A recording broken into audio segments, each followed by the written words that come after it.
하나님 말씀은 열왕기상 7장 1절부터입니다.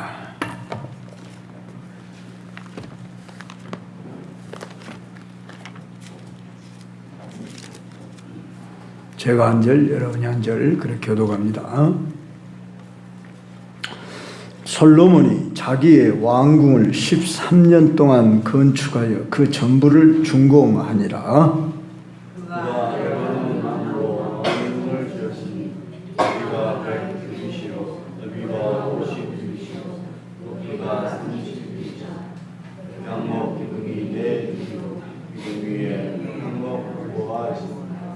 기둥 위에 있는 들보 45개를 백양목으로 덮었는데 들보는 한 줄에 15이요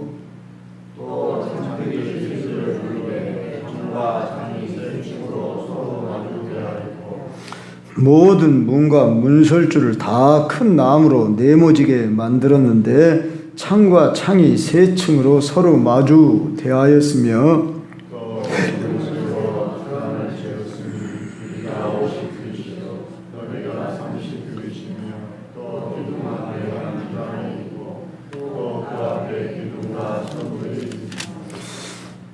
또 심판하기 위하여 보호자의 주랑 곧 재판하는 주랑을 짓고 온 마루를 백양목으로 덮었고 솔로몬이 거처하여 그 주랑 뒤 다른 뜰에 있으니 그 양식이 공연하며 솔로몬이 보다 장난가든 바로의 딸을 위하여 집을 지으니 이 주랑과 같다. 이 집들은 안팎을 모두 귀하고 다듬은 돌로 지었으니 크기대로 톱으로 키운 것이라 그 초석에서 처마까지와 외면에서 큰 뜰에 이르기까지 다 그러하니 그 초석은 귀하고 큰 돌로 10규빗 되는 돌과 6규빗 되는 돌. 그 위에는 크기대로 다듬은 귀한 돌도 있고 백양목도 있으며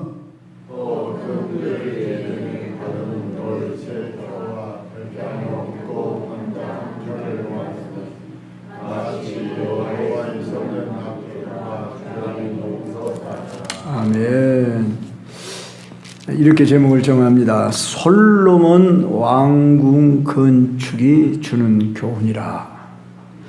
그러니까 솔로몬은 성전 건축하는데 7년을 걸리고 자기 왕궁을 건축하는 데는 13년이 걸렸습니다. 거의 배가 되게끔. 그러나 순서만큼은 뭘 먼저 지었어요? 성전을 먼저 지었다는 점에서 역시 솔로몬답구나. 우리가 1차적으로 솔로몬이 선택을 잘했구나. 그렇게 알 수가 있습니다. 솔로몬은 다윗처럼 40년 왕직에 머무는데 가만히 보니까 건축하는데 20년을 보내버려요. 그러니까 물론 성전 건축은 하나님의 명령이지요. 어떻게 지어라. 그리고 식양도 다 가르쳐줘서 뭐 더 크게 지고 싶다 해서 크게 짓는 게 아니라 성전 크기는 이 왕궁에 비하면 훨씬 작게 반도 안 되는 그런 크기로 지었습니다. 그런데 그걸 성전 건축은 하나님이 지으라고 한 크기대로 지었으니까 그건 법대로 해야만 했습니다. 그런데 자기 왕궁을 짓는 데는 연수를 어쨌다고요? 배나 되게 걸려서 13년에 걸쳐서 그렇게 화려하게 웅장하게 자 크기도 우리가 오늘 다 나와 있지요. 그가 레바논 나무로 왕궁을 지었어요. 레바논 나무가 당시 최고 고급 나무. 자기 나라는 없어요. 그러니까 저 레바논에서 수입을 해가지고 와가지고 짓는데 길이가 100규빗, 넓이가 50규빗, 높이가 30규빗 뭐 이런 식으로 치수와 뭐 뭘 지었다. 백양목 궁으로 지었다. 주랑이란 이제 벽이 없는 기둥들만 이렇게 세워놓는 현관, 전남대학교 그 무슨 건물이란가 뭐 예술회관이라고 그런가 문예회관이라고 그런가 그 건물이 그 본관 옆에 있어요. 그 보면은 그 이탈리식 채로 이렇게 기둥을 여러 개 이렇게 딱 세워놨잖아요. 그러니까 로마 시대 이런 데 가면은 건축물이 주로 기둥을 많이 웅장하게 세워놓는 이런 식이다. 이렇게 이해하면 되겠어요. 그 다음에 여기서 보면은 심판의 궁도 만들었더라는 거죠. 재판하는 자리를 만들어 놓고 또 이제 마지막으로 마지막이 아니라 솔로몬 자신이 거처할 왕궁도 짓고 이제 마지막으로 뭔 이야기가 나오냐면 또 그가 장가든 바로의 딸을 위하여 집을 지었는데 그런데 성경은 숨기지를 않고 정확하게 이야기를 해요. 이방 여인하고 결혼하지 말아라 했음에도 불구하고 정략적으로 솔로몬은 바로 왕의 딸하고 결혼을 했다. 솔로몬은 잘 여러분이 아시는 대로 본처가 300명, 후처가 700명, 1000명이나 뒀어요. 솔로몬이 왜 그랬을까?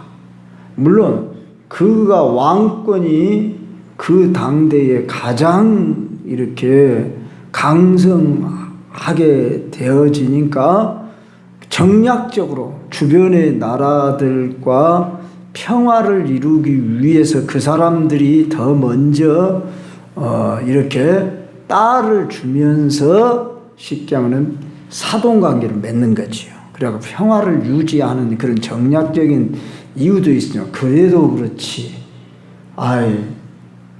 300명, 700명, 1000명이나 두었다. 이미 율법에 의하면은 아내를 많이 두지 말아라. 그리고 말을 많이 두지 말아라. 신명기에 보면 그런 말씀을 이미 율법에 가르치고 있어요. 그러면 우리가 잘 아는 대로 솔로몬은 지혜의 왕입니다. 그래서 참 출발은 잘했지요. 겸손하게 하나님 내가 어찌 어린 내가 이 백성을 지도할 수가 있겠습니까? 내게 하나님을 아는 지혜의 마음을 주십시오. 그러니까 하나님께서 네가 겸손하게 그렇게 이 백성을 잘 다스릴 수 있는 듣는 마음을 달라. 하나님의 말씀을 잘 들으며 내가 지혜 있게 행동하게 해 주십시오. 이렇게 네가 구한 것이 내 마음에 합하다. 네가 구하지 아니한 부도 귀도 내가 부귀 영화 모든 걸 다 주겠다. 그래가지고 하나님께서 이 솔로몬에게는 참 그 전에도 없었고 그 이후에도 없을 만큼 부귀, 영화, 권세, 지혜 한마디로 슈퍼맨이라고 할 수 있죠.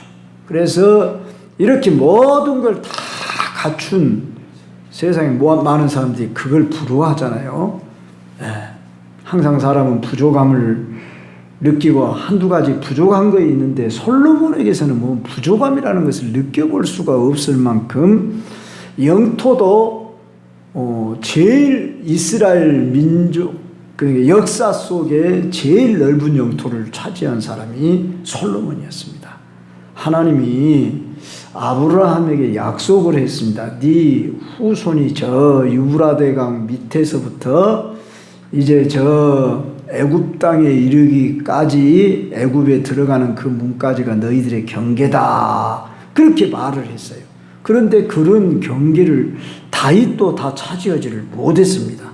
그런데 솔로몬 왕 때의 이스라엘 역사 속에서 가장 번영을 이루는 역사를 했어요. 그러니까 우리 하나님은 한번 말씀하신 바를 반드시 실현하시는 하나님, 약속을 지키시는 하나님.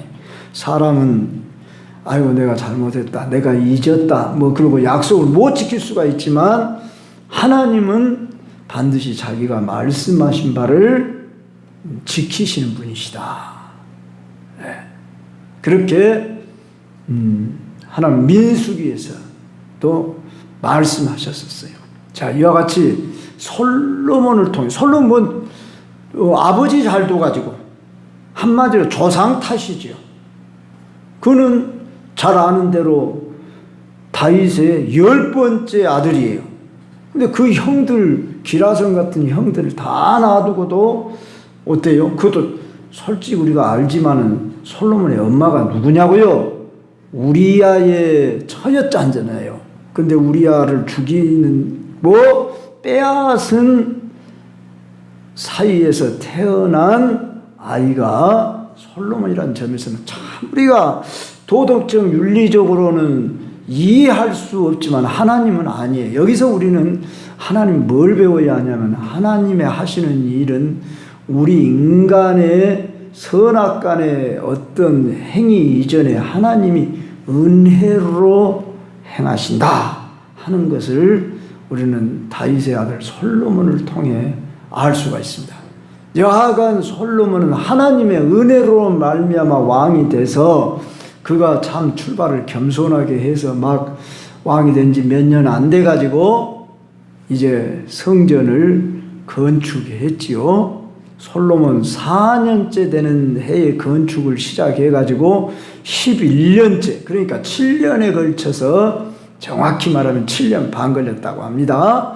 그렇게 해서 성전 건축을 완공을 잘 했어요. 성전 봉헌식도 하고, 그리고 나서 오늘 이야기가 이제 뭔 얘기? 자기 왕궁을 지어요. 그런데 자기 왕궁을 자그마치 13년이나 걸쳐서 지을만 하냐고요. 그러니까 그의 사역에 있어서 반은 건축이에요. 그러니까 어떻게 보면 건축의 왕이라 이렇게 솔로몬을 일컬 수 있지요. 그렇게 해서 13년간을 걸쳐 성전 건축을 하는데 화려하게 웅장하게 지어요. 우리가 여기서 교훈을 받을 게 뭐냐? 솔로몬은 그렇게 해서 잘 됐습니까? 결국은 나라의 분열과 신앙의 붕괴로 이어지고 나라가 망하게 됩니다. 그 아들 때 가서 나뉘어져요. 물론 그가 그 궁전을 화려하게 지었기 때문에 나라가 망했다, 꼭 그렇게 직접적 그 한 가지만의 이유는 잡을 수가 없는데, 궁전을 화려하게 지으면서 바로의 왕 딸을 맞아들이고 그 딸을 위해서 오늘 또 궁전을 화려하게 지었다고 했습니다. 그러면 바로 애굽왕이 그 시대는 가장 강대국이었습니다. 그러니까 그의 입맛을 맞추고 그의 분위기를 맞추고 한마디로 그러면서 그 딸을 위하여 궁전만 화려하게 지은 게 아니라 그 여자들이 가지고 온 각종 이방 신상을 다 퍼져지게 했더라, 그 말입니다. 그래서 나라가 망하게 되는 그런 길로 가는 겁니다. 우린 여기서 물어야 합니다. 나는 무엇을 세우고 있는가? 모든 사람은 다 집을 짓는 자다. 우리 찬송가 가사에도 그런 찬송가가 있잖아요. 잘 짓고 잘 짓세 우리 집 잘 짓세 만세 반석 위에다 우리 집 잘 짓세. 자, 이 찬송가 가사는 우리 예수님이 비유로 말씀했어요. 사람마다 다 집을 짓는데 어떤 사람은 모래 위에다 짓고 어떤 사람은 반석 위에다 집을 짓다. 어떤 사람이 모래 위에다 짓겠어요? 빨리 지으려고, 쉽게 지으려고, 그리고 모양만 화려하게 이렇게 탁 짓고 그 가시적으로 사람들한테 내보이려고 외모만 화려하게. 어저께 장로님 식사하시다가 그런 이야기 하셨죠. 찬물 마시고도 이를 쑤시고 나온다고. 예. 옛날 양반들 그랬다고 했잖아요. 꼭 고기만 뜯어갖고 이를 쑤시냐? 남한테 내가 잘 보이려고 하는 이런 사람이 될 거냐? 내 내면이 충실한 사람이 될 거냐? 목회하는 저를 비롯해서 우리 모든 성도님들이 참 그런 점을 주의해야 한다는 것입니다. 기도할 때도 남을 보이기 위해서 외식적으로 하지 말아라. 우리 예수님이 가장 책망했던 사람들이 누굽니까? 이 외식하는 서기관이여, 바리새인이여. 그들은 사람들에게 보이려고 길 어귀에 서가지고 오래 기도하고 긴 옷을 입고 다닌다. 그런데 우리 예수님 이 해칠한 무덤들이여, 심지어 독사의 새끼들아, 이렇게까지 우리 예수님이 책망하셨습니다. 그래서 내가 사람 앞에 보이려고 신앙생활 하냐? 내가 은밀한 중에 보시는, 너희는 기도할 때 골방에 들어가 기도하라. 은밀한 중에 보시는 이가 갚으시니라 그랬습니다. 그러니까 나는 교회 예배당 안 나오고 나 조용히 방에 가서 나 혼자 조용히 기도하고 저 산에 가서 나는 조용히 기도하리라. 또 이렇게 그것이 또 잘못하면 외식이 될 수가 있어요. 나는 기도를 많이 합내하고 또 나는 이렇게 깊이 기도를 합내. 우리 교회에 어떤 여집사님이 나는 입원해서 나이를 알았는데 44살 드셨다고 그래요. 나는 예전에 자매님 그렇게 불렀어요. 근데 이번에 44살이나 되셨대. 아가씨인데 뭐 우리 뭐 알고 지내는 것도 좋지요. 그 저쪽에 보면은 그 모투리 자원이라고 하는 거기 엄마가 모투리 자원 사장이고 그 딸입니다. 그리고 내가 그분을 또 밝혀서 또 뭐 나쁠 건 없죠. 그분은 31사단 앞에의 노무사, 내가 언제 한번 가봤었어요. 여직원들을 한 둘인가를 두고 하더라고요. 여하간 부지런하게 열심히 살면서도, 그러면 우리 교회 와서는 기도를 하는데 왜 우리 교회를 안 나오는가? 저는 이제 나오면 물론 좋겠지만은 신앙이 처음부터 비뚤어졌어요. 내가 볼 때는. 기도원을 먼저 알았어. 그때 당시만 해도. 그래가지고 처음에는 기도원을 중심으로 해서 막 남경산 기도원을 어디 기도원으로 막 쫓아다니면서 기도를 하고, 심지어 우리 교회 지하실에 와서도 막 기도를 하고. 그런데 이제 아무래도 지하실보다 우리 본당이 좋겠다 싶으니까 이제 아마 본당에서 하는데 그것도 규칙적으로 하는 건 아니더라고요. 자기 직장이 있으니까. 그러면 최소한 2시간 이상씩 한다는 점에서는 참 존경할 만해요. 그리고 근데 뭐라고 하냐, 목사님 요사이는 예전 같지 않고 뭔 이렇게 느낌이 잘 안 와요. 기도한다는 것이 너무 막 힘들어요. 그러니까 하나님이 처음 부르실 때 어떤 사람들에게는 강하게 불러서 체험을 하게 하시고, 그래서 신앙생활, 제가 처음 만났을 때는 신앙생활 한 지가 4년이나 5년밖에 안 됐는데 막 너무 열정적으로 할 뿐만 아니라 막 판단을 해요. 막 뭐 WCC를 하고 WEA를 하고 뭐 이런 교회는 내가 안 다닌다고 막. 그러니까 우리 총회가 WEA를 따른다는 거예요. WEA가 뭔가도 목사님들도 다 알지 못하고 있거든요. 신학교 교수도 지금 연구 중에 있고.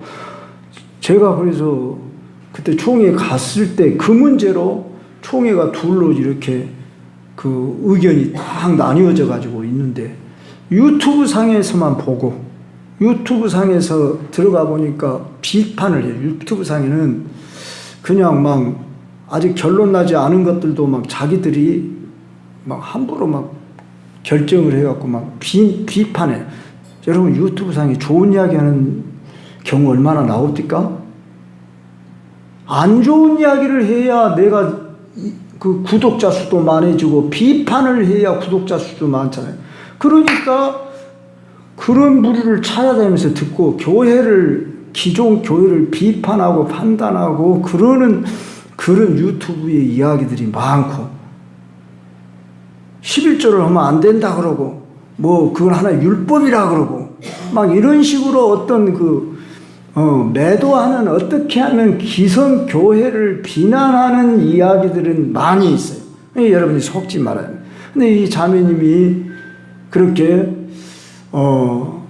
우리 합동 측 교단은 WEA를 주창하니까 그래서 내가 그랬어요.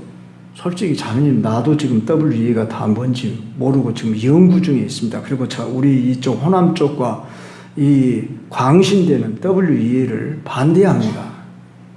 올해도 총회가 지금 그 문제를 다루지 못하고 있어요. 왜? 우리 교단에서 가장 크다고 하는 사랑의 교회 오정현 목사 교회에서 WEA를 그 교회에서 지금 그 세계 교회 회의라고 그럽니까? 4년에 한 번씩 열린다든가 몇 년에 한 번씩 열리는 그 일을 그 교회에서 하는 거예요. 만약에 함부로 그것을 판단을 해가지고 반대를 하면은 교단이 둘로 나눠져 버리든지 그래요. 그러니까 결정을 못하고 있는 상황인데도 그런 문제를 평신도들이 함부로 판단을 하고 그러면서 그래서 막 광주 시내 여러 교회를 다니다가 저 어디 내가 어느 교회 다닌다고 이야기를 안 합니다. 저 서구 어디 교회를 자기 어머니까지 뭐 모시고 심지어 하경원이까지도 태워가지고 한때 데리고 다녔어요. 그러면서 데리고 다닐 정도예요. 그러나 몰라서 그러겠지. 순수한 마음에서 그러겠지. 그러고 저는 이제 어쩌겠습니까? 우리 교인은 아닌데 그냥 바라만 보고 있었죠. 그런데 그 교회를 지금도 다니고 있는데 그 교회가 그 교단에서 나왔다고 그러더라고요. 그 뭐 말하면 여러분들도 알만한 교회예요. 근데 그게 우리가 어떤 사실을 밝히는 게 중요한 게 아니니까 그러면서 이제 심지어 또 겨우 이제 신앙생활이 10년이나 밖에 안 했다고 볼 수도 있지요. 근데 또 권사 직분을 11월 중에 받는다고 또 얘기를 들었습니다. 얼마나 열심히면 권사, 즉 처녀이신데 권사 직분을 주실까? 존경스럽습니다. 자, 그런데 우리는 항상 균형을 이뤄야 한다는 거예요. 신앙생활이라는 것은 기도만 해도 잘못하면 신비주의로 또는 너무 은사주의로 빠질 수가 있고 말씀만 하다 보면 교조주의에 빠질 수가 있고 사람이 딱딱해질 수가 있다는 것이 율법주의로 잘못하면 흐를 수가 있다고 말입니다. 그래서 여러분이 이 말씀과 기도가 병행이 되도록 해야 합니다. 그래서 제가 늘 그걸 강조하잖아요.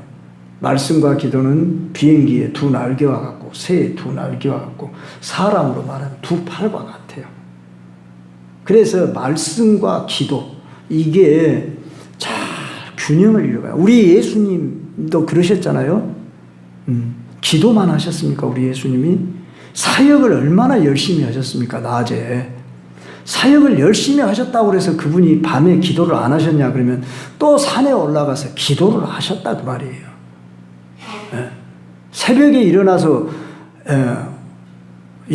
또 기도하시고 그러면 뭐 예수님이 기도만 하시고 계셨냐고요. 그러지 않았죠? 산에서 내려와 가지고 병자를 고치고 하나님의 말씀을 전하는 일에 열심하면서 틈이 나는 대로 기도 생활을 병행했다. 그래서 우리 예수님의 사역을 전도, 교육, 봉사, 또 봉사를 치유라 이렇게 포함시켜서 이렇게 우리 예수님은 매우 균형을 맞춰서 살았다 그 말입니다. 오늘 여기 솔로몬 보십시오. 그가 끝까지 겸손했더라면 얼마나 좋았을까. 그에게 지혜도 주고 부도 주고 귀도 주고 영광도 주고 다 주니까 어때요? 이방 여자들을 많이 맞이해가지고 왕궁도 화려하게 웅장하게 막 지은 것까지는 좋았고, 재판을 잘 하기 위해서 재판궁도 만들고 이것도 좋고 저것도 다 좋다고 합시다. 그런데 그 외모적인 화려함 안에 자기 내면을 가꾸는 하나님과의 관계 아래서 겸손함을 계속 유지했다면 정말 세계에 하나님 다음 가는 사람으로, 멋진 사람으로 추앙받을 만한 사람이 됐을 거예요. 그런데 우리가 솔로몬을 존경합니까?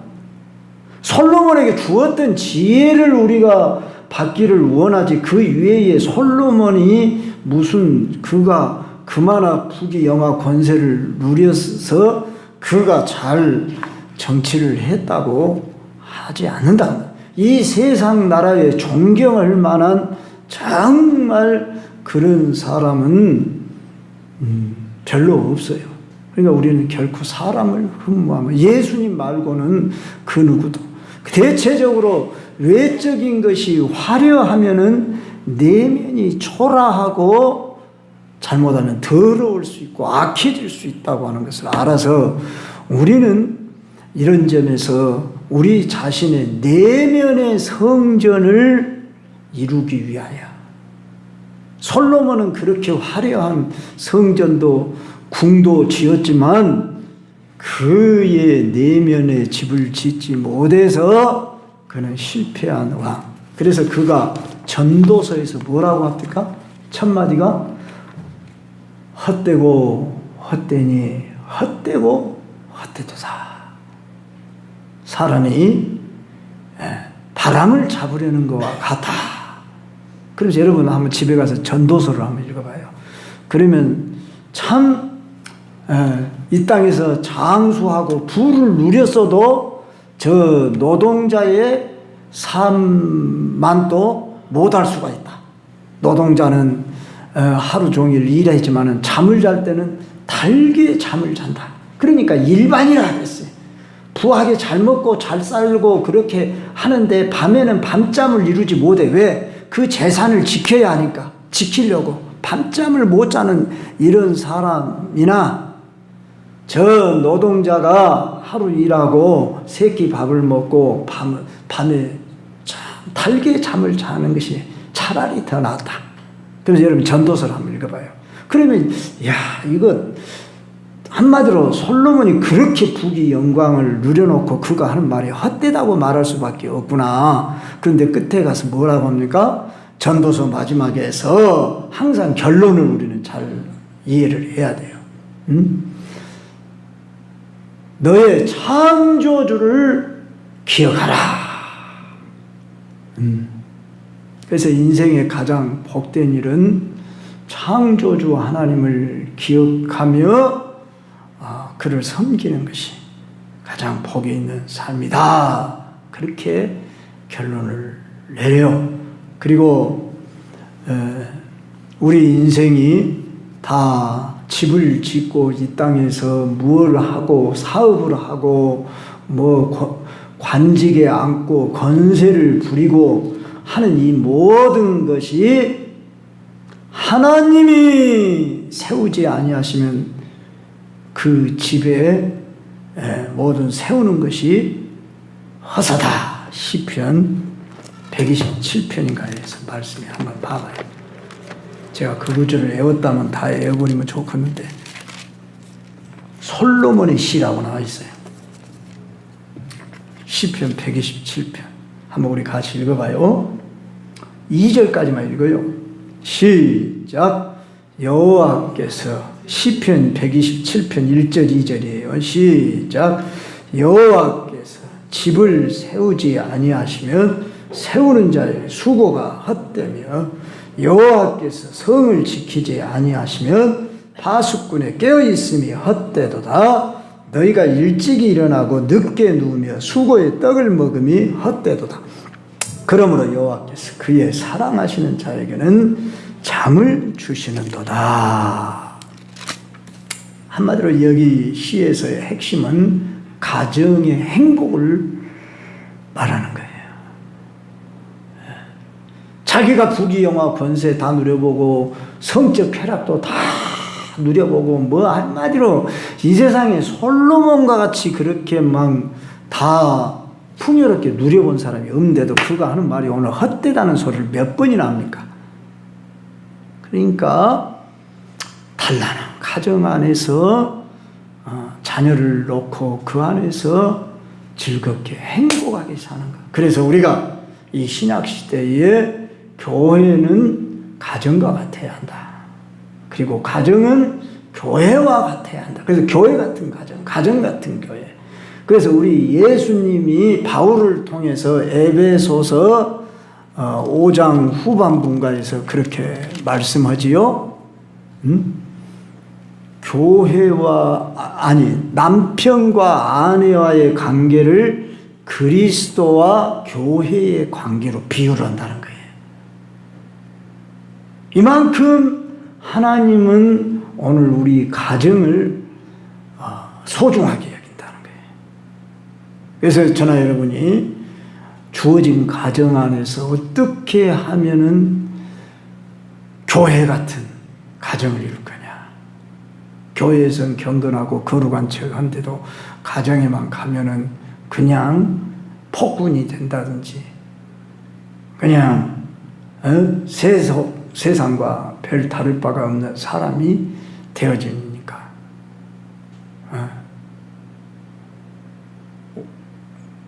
어떤 분이 그런 얘기를 했다고 그러지 않습니까? 목사님 침대를 교회에다 옮깁시다. 이불을 교회에다 갖다 옮깁시다. 교회에서 같이 좀 그렇게 해보십시오. 저를 비롯해서 저도 교회 밑에 가서 하니까 이거 교회인지 가정인지 때로는 그런 생각을 해보기는 해요. 때로는 좀 그러나 우리가 장소가 어디냐 그것이 우리는 신약시대에 우리는 장소의 개념으로 살면 안 돼요. 교회는 예배당이 아니에요. 저와 여러분 안에 성령 모시고 사는 심령이 우리는 교회. 그래서 연합된 몸을 이루어 살아가기 때문에 여러분을 움직이는 교회.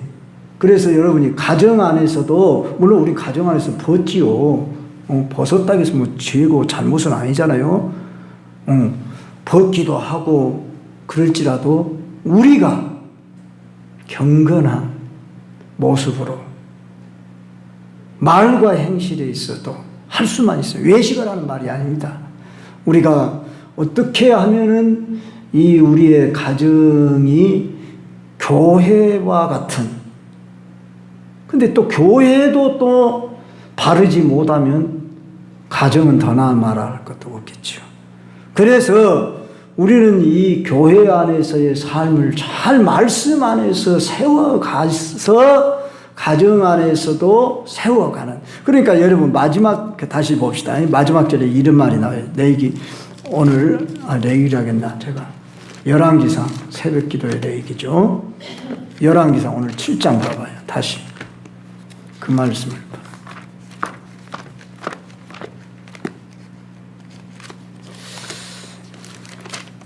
자 7장 12절 마지막 절 한번 우리 다시 한번 읽어봐요. 시작.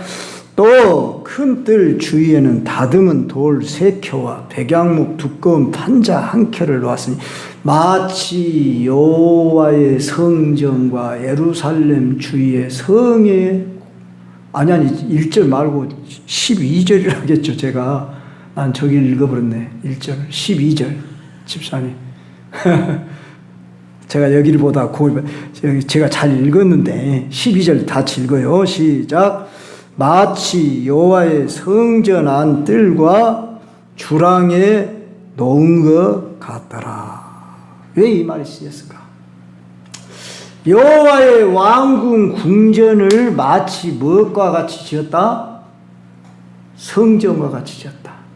그러니까 지금 중심이 어디예요? 성전이에요.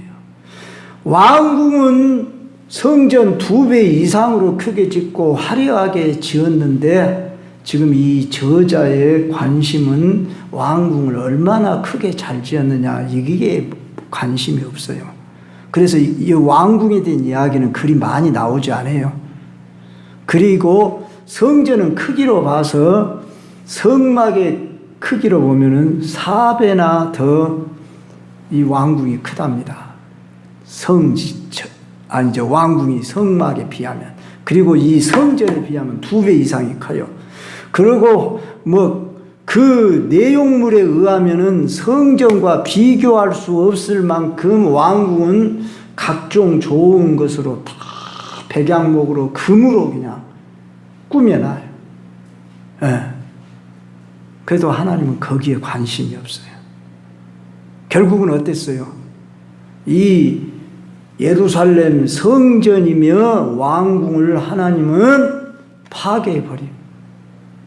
바벨론 나라로 하여금, 그러니까 이 이스라엘 나라 왕궁의 역사는 400년 만에 망합니다. 주전 586년에 바벨론에 의해 남유다가 멸망을 당하고 북이스라엘은 주전 722년에 아수르의 멸망을 당해요.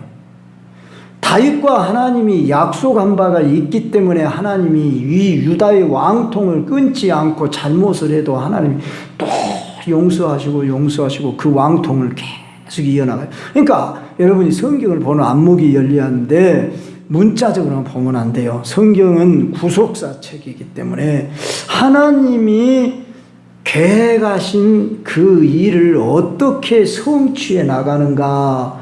비록 인간은 허물되고 잘못되고 악할지라도 하나님은 자기 약속 때문에 그 약속을 지키기 위해서 솔로몬이라는 자를 축복을 하고 성전을 짓게 하고 그렇게 해요. 그런데도 불구하고 솔로몬 그가 너무 하나님의 뜻에 어긋나면 솔로몬 너도 심판받아야 돼. 그러나 내가 네 아버지한테 약속을 했어. 네 때는 내가 그래도 봐줄게. 그러고 그 아들 때 가서 나라가 나눠져 버린단 말이에요. 그래서 성경은 여러분이 도덕 윤리의 책이 아니라는 것을 철저히 아시고 우리 인간의 잣대로 이해하면 안 되고 하나님은 자기 의를 이루기 위해서 하나님의 사람들을 쓰시면서도 인간에게는 주권을 주어서 자유의지를 주어서 그들의 행위를 따라 하나님은 심판을 하시는데 자, 우리가 하나님이 공평하게 심판을 한다면 왜 다윗은 그렇게 자주 용서해 주고 그러죠? 사울은 그냥 하나님이 교만하다고 그냥 죽여버리시고 우리가 이것을 도덕윤리적으로 판단하면 안 되고 하나님의 주권 아래에서 하나님이 한번 선택하고 부르신 사람은 하나님이 용서하시고 사랑하시고 끝까지 자기 뜻을 이루기 위해서 또 참으시고 참으면서 하나님이 만들어 가셔. 그런데도 불구하고 하나님 모든 것을 기계적으로 우리를 만들어 가시는 게 아니야. 다윗 잘못하려고 할 때 하나님이 탁 때려서라도 죄를 못 짓게 하고 했으면 좋지 않겠어요? 근데 하나님도 봐주신다니까, 그냥 기다리신다니까. 그럼 잘못한 걸 보고는 하나님 또 다시 거기에 어때요? 책임을 묻고 또 고난을 주고. 그래서 이런 것을 우리는 설명할 수 없다. 이렇게. 어디까지가 모든 것은 하나님이 주권하에서 일을 행하시지만은 하나님이 심판을 하시는 때와 하나님이 용서하시는 때가 하나님 마음에 달렸어. 이게 하나님의 긍휼이요, 하나님의 자비요, 하나님의 사랑이에요. 그런 점에서 저와 여러분이 저 세상 사람보다 더 도덕적으로 윤리적으로 선하고 그저 의로워서 우리를 선택하고 부른 것이 아니라 하나님의 무조건적인 사랑으로 우리를 창세전부터 에베소 1장 3절에 가면 4절에 가면 우리를 창세전에 우리를 선택하셨다, 부르셨다 그랬잖아요. 우리가 이 땅에 살아가는 어느 시대 중에 우리가 과정에 의해서 이 시대에 태어났고 어느 날 우리가 예수님을 믿게 된 것이 하나님의 은혜라고밖에 설명할 길이 없다 그 말이에요. 그래서 저와 여러분은 이 은혜의 강물 안에서 헤엄을 치면서 우리에게 주어진 이 기회들을 잘 겸손히, 내가 잘나서 이렇게 된 것이 아니고 하나님의 은혜로 말미암았다, 이렇게 솔로몬이 처음 먹었던 마음을 끝까지 좀 가지고 살았더라면 얼마나 좋았겠어요. 그러나 역시 솔로몬도 별 수가 없구나. 인간은 이렇게 권세가 주어지고 부가 주어지고 지혜가 주어지고 막 권력이 주어지고 그러면 타락의 길로 가는 경향이 10중 8구구나.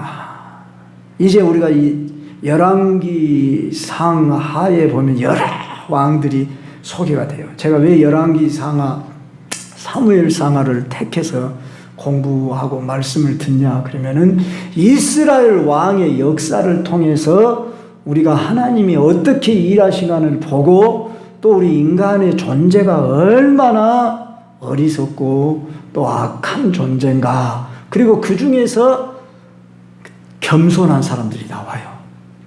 아사왕, 믿음의 왕 히스기야, 또는 무슨 여호사밧 같은 왕, 이런 왕들이 유다에 가끔가다 하나씩 나와. 그러면 그들 왕들을 통해서 하나님이 마음껏 일을 하셔요. 축복을 하셔요. 그런데 그 다음 때 왕 때에 가서는, 즉 자식들에 가서는 아버지가 훌륭하면 자식도 좀 훌륭하면 좋겠잖아요. 근데 아버지는 훌륭한데 아들은 형편없는 자식이 나오기도 하고, 아버지는 아주 악한 왕인데 자식은 또 훌륭한 왕이 나오고 이래요. 그래서 우리는 인간이라고 하는 것은 혈통을 따라서 모든 것이 다 되는 것도 아니구나. 우리가 세상 사는 사람들 중에도 그런 걸 보잖아요. 그런 것처럼 이스라엘 왕의 역사를 통해서 우리는 그런 것들을 배우게 됩니다. 그래서 여러분, 조상 탓하지 마시고, 조상 자랑하지 마시고, 되게 멋지고 잘 나간 집들은 자기 조상 떡을 받아가지고 이렇게 되는 것 같잖아요. 그런데 삼성가가 참 3대까지 지금 가고 있지요. 삼성가가 3대 우리나라로 말하면은 이병철을 해서 그 다음에 이건희, 그 다음에 현재가 누구예요? 뭐예요? 이재. 생각이 안 나네. 이재용. 예. 자, 이렇게 지금 3대가 걸쳐 오는데 참 그래도 부의 권력이 3대까지 이르러 온다는 것이 쉽지가 않아요. 그런데 좋은 놈만 있는 건 아니잖아요. 그래서 이재용이는 그의 아들들을 평범하게 기르기 위해서 그런 방식으로 안 기른다고 그러죠. 재산을 자식들한테 물려줘가지고 뒤를 잇게 하지 않으려고 한다고 그런 얘기도 제가 들은 것 같습니다. 자, 권불 10년이라 그런 말 있잖아요. 잘해야 된다 그 말이죠. 우리나라 대통령만 봐도 결코 참 끝이 안 좋은 예가 대부분인 것을 우리 역사 속에서도 보게 됩니다. 이런 점에서 우리는 부와 권력을 쫓지 말고 어떤 화려함을 쫓지 말고 그걸 부러워하지 말고 우리 주님이 우리에게 가르치신 것은 겸손이요 순종입니다. 우리 주님이 친히 모범을 보이셨어요. 그럼 우리는 예수님 바라보면서 예수라면 어떻게 했을까? 우리가 예수의 모습을 도저히 따라갈 수는 없지만 그래도 우리가 성령의 힘을 입어서 참 우리 자신들이 예수님을 배우고 닮아가려고 힘써야 되는 성령이 우리 안에서 역사하시고 교회를 이루신 분이 화려한 면도 있지만 죄를 많이 짓습니다. 총회에서도 큰 일을 하신 분들이 노예만 해도 어느 장자리에 오르면 내가 할 수밖에 그 일을 죄된 자리에 설 수밖에 없는 경우를 경험하게 됩니다.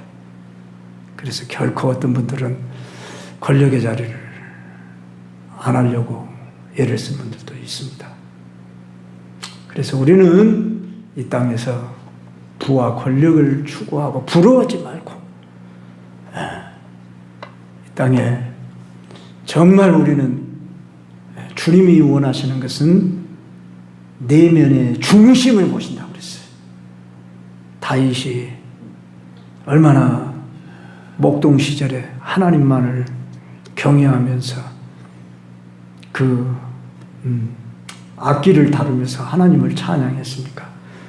그 찬양의 시가 시편 23편 아닙니까? 오늘도 우리는 내게 주어진 소박한 곳에서 우리는 잘못하면 여기서 불평이 나오고 남과 비교하면 왜 나는 이렇게 초라해야 돼? 왜 나는 이렇게 가진 것이 없이 살아야 돼? 그리고 이런 마음이 여러분 속에 불평이 오면 시험이 오는 거예요. 이제 있는 걸 족한 줄 알아라 그랬지요. 물론 우리는 좀 더 누리고 싶고 좀 더 좀 편안하고 싶고 그런 점이 솔직히 다 있습니다. 전들었겠습니까? 그런데 내가 1000명, 10,000명 되는 교회를 내가 이뤘을 때 과연 죄된 자리에 안 빠질 수 있었을까? 자신할 수가 없다고 말이에요. 그래서 우리에게 주어진 이 소박한 자리에 우리의 작은 모습 속에서 우리의 내면을 살찌워는 이 가을에 독서의 계절이라고 그러죠. 성경 꼭 일독이라도 하시도록 여러분이 좀 각성을 해봐요. 저희가 말을 했기 때문에 저도 막 요사에 몸부림을 치며 성경을 좀 더 보려고 애를 쓰는데 잘 안 돼요. 쉽지 않아요, 여러분. 평소 잘 안 읽다 보면은 이건 뭐 고역이에요, 고역. 그러죠? 그러니까 어떻겠어요? 솔직히 핸폰 보는 시간 안 아까워. 금방 우리 권사님 웃어버리네. 사실인지 아니까. 그러죠? 저나 여러분은 핸폰 뭐 유튜브 들어가서 뭐 좀 듣다 보면 금방 1시간이 왜 그렇게 잘 갑니까?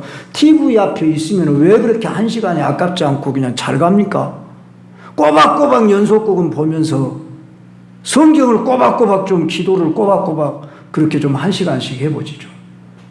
우리가 경건의 연습을 등하냐면 육체의 연습은 약간의 유익이 있으나 경건의 연습은 범사에 유익하니라. 내가 운동 열심히 한 사람들한테 해주고 싶은 말이지만은 그 사람들은 그 말이 뭔 뜻인지도 모르고 소 귀에 경이 있기에 불과하니까 그런 말 해봐야 공자가 문자 쓰는 것으로 알지 않겠어요?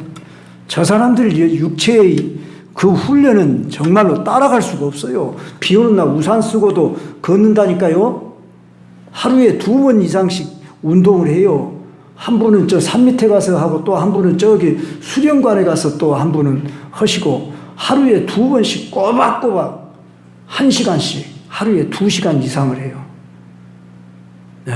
할 일 없으니까 그런다 싶지만 자기 일에 아주 충실한 사람들이에요. 그분들은 젊었을 때도 자기 일에 아주 열심히 산 사람이에요. 한 분은 교수를 하셨고, 한 분은, 선생님을 하시고, 근데 노후에도 저분들은 자기들의 일에 성실한 사람이에요. 근데 안타까운 것은 하나님을 압니다. 종교는 가지고 있는데 잘못된 종교를 가지고 있어. 구원이 없는 영생이 없는 우리는 오늘 또 우리에게 주어진 이 보화를 진주를 개나 돼지에게 던지지 말으란 말이 있듯이 이걸 잘 간직하며 우리는 내 안에 이 진주와 보화를 있는데도 불구하고 저 허접한 것을 부러워하고 헛된 것을 쫓아가는 솔로몬과 지푸기 영화 줬으면 만족하고 그 안에서 행복한 삶을 살아야 할 건데 헛된 삶을 후회하는 삶을 살고 말았잖아요. 오늘도 화려한 것을 쫓지 말고 하나님의 뜻 안에서 우리가 내 내면을 가꾸는 겸손과 온유의 사람, 순종의 사람으로 살아가십시다.